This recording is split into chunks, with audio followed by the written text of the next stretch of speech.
back, another event. Thanks to everyone that's involved in this amazing, heavyweight title fight. One of the biggest of this era for sure. I can't wait. Y'all already know, man. I'm always in my element.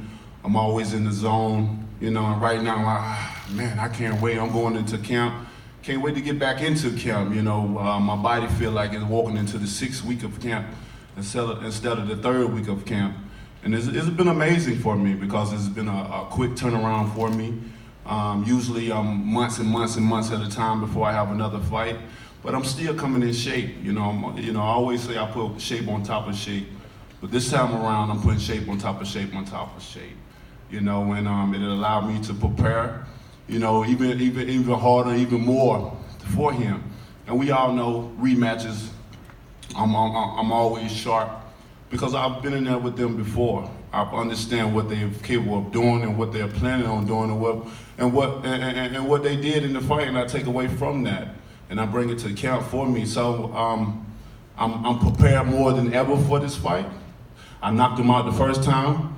I told Fury 2 years ago that I was going to baptize him, and I did just that. Rising up is part of the baptism. I told her he was going to go timber, and he did just that. But this time around, it's a different story. This time around, this is called unfinished business. This point in time, he won't be able to get up. And since he's in WWE, I'm gonna make sure he go right out the ring, and I might get on the top of the bucket or the rope and come down with a flying elbow kick. Who knows? Who knows? But I can't wait for this fight. This is gonna be an exciting fight like it was the first time. I think the controversial decision that the referee gave him, I think it helped this out for the second time around. Them not wanting a quick rematch. I think it helped us out the second time. Definitely made it bigger. We had 2 warm-ups. Mine was a lot more dangerous than his. He played it safe in the playground. While I went onto the mountaintop and climbed it. 2 different fighters, 2 different times, 2 different paths. One just want to survive me, I'm building for legacy. One go around and talk about he have a lineal title, something that's make-believe and fake. He come around and even have events that go 12 rounds with no belt on him, but the one that holds his pants up now. That's the only thing. But February 22nd, that lineal bullshit, it ends there. It ends with him. He needs validation from the people. He needs some type of inspiration, some type of motivation to feel like he beat me such a wide margin that he did, when he know he didn't. And if so, why so many trainers? Why so many rotations? He rotating trainers like he do his draws. Every day changing, firing, hiring.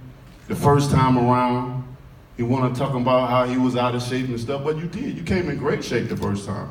Like you're supposed to. What you spent? 100,000 pounds? Trainers, camps, different little things? Well, I still have my old trainers, still sat back, and still to this day, I got the same people. You don't see me firing no one. You don't see me bringing no one on if you're supposed to be such this great fighter. And I was supposed to be this guy that don't have no skills. But we see who's more concerned than others. Because when you have power and nowhere around it, you can't prepare for that. You can't prepare for that. The only thing you can do is hope that when it lands, it don't do that much damage. I gave this man a concussion the first time. He don't even know how he got on the ground, nor do he know how he got up. And ladies and gentlemen, that is a concussion. And that been dealing with him for the remaining of the fight since the last fight. He been thinking about that over and over and over, and the only way he can promote himself with that fight is him getting up off his back. Hey, we doing endorsements as well too. Put one at the bottom of his feet because he's definitely going down. And that's all he's been looking for. That's all he's been looking at. That's the only thing he can fathom his mind around is how he knocked me down and I got up. He needs some type of confidence. But you beat him, Fury, you beat him. Don't worry, you beat him. You beat him with a wide margin. Okay, we're gonna see. But all that right there, all that talk before, it dies. It's dead. This is the new beginning right here. This is unfinished business that I will finish. I will do exactly what I said I would do. I'm gonna knock him out. Like I told him, I'm the lion, I'm the king of the jungle. And come February 27th, I'm gonna rip his head off his body. Remember I said that, I'm gonna knock you out there ropes so you can really feel a WWE moment in real life. I'm glad you got a second job, you need it. This is your whole plans. What I'm gonna do when this guy knock my marbles out of my head. Because I'm gonna definitely do it. And I can't wait. This is a major fight for you guys, you should be excited. This is the Wilder Fury 2 rematch, and it don't get no better than this. Two giants. Two champions putting their life on the line for others' entertainment. From a distance of places. He's from all the way over the pond, and I'm from here. Two guys putting their energy in the ring just to see who is the king. I speak it, I believe, and I receive it. And I will knock them out come February the 22nd. And we move on with our lives from there.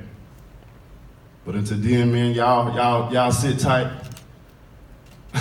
Buckle up, it's gonna be a long ride until that time. We still got a couple of more weeks in camp to prepare for this fight, to give y'all the best fight y'all ever seen in your lives. And I'm looking forward to it. So stay tuned. If you can't buy no ticket to go to the arena, make sure you click that button. Till then, I can't wait, baby.